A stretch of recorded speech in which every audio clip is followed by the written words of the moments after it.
நாங்கள் ஆராதிக்கிற எங்கள் தேவன் எங்களை தப்புவிக்க வல்லவராயிருக்கிறார்.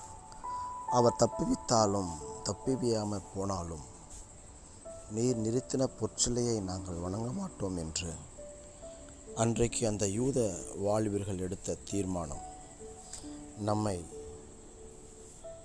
உற்சாகமடைய செய்கிற வார்த்தையாய் இன்று காணப்படுகிறது. பிரியமானவர்களே, அநேக சமயத்திலே நாம் சோதனைகள் வரும்பொழுது சோர்ந்து போகிறோம், துவண்டு போகிறோம். அடுத்தது என்ன செய்வது? இனி இந்த வழியிலே தொடர முடியுமா? திரும்பி போய்விடலாமா என்று யோசிக்கிறோம். பிரியமானவர்களே, நீங்கள் வந்த பாதை நித்திய ஜீவனை தருகிற ஒரு பாதையாய், நித்திய ஜீவனை தருகிற தேவனிடத்தில் சேருகிற ஒரு பாதையாய் காணப்படுகிறது என்பதை மறந்துவிட வேண்டாம். ஆம் பிரியமானவர்களே, எவ்வளவு பெரிய எதிர்ப்புகள் வந்தாலும் தேவன் நம்மோடு இருக்கிறார்.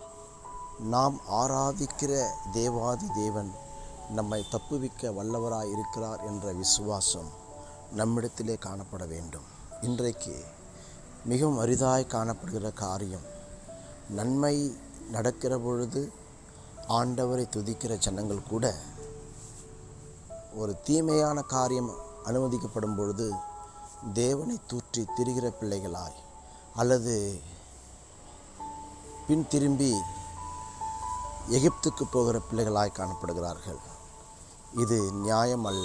பிரியமானவர்களே, ஒரே ஒரு வாழ்க்கை, முன்னேறி வந்த அந்த வாழ்க்கைக்கு ஆண்டவருக்கு ஒப்பு கொடுங்கள். நீங்கள் வந்த பாதை சரியான பாதை. சோதனைகள் வரலாம். சோதனையை தாங்கக்கூடிய ஜெயிக்கக்கூடிய பலத்தை உங்களுக்கு ஆண்டவராகிய இயேசு கிறிஸ்து மூலமாக தேவன் தர வல்லவராக இருக்கிறார். தேவன் தாமே உங்களை ஆசீர்வதிப்பாராக.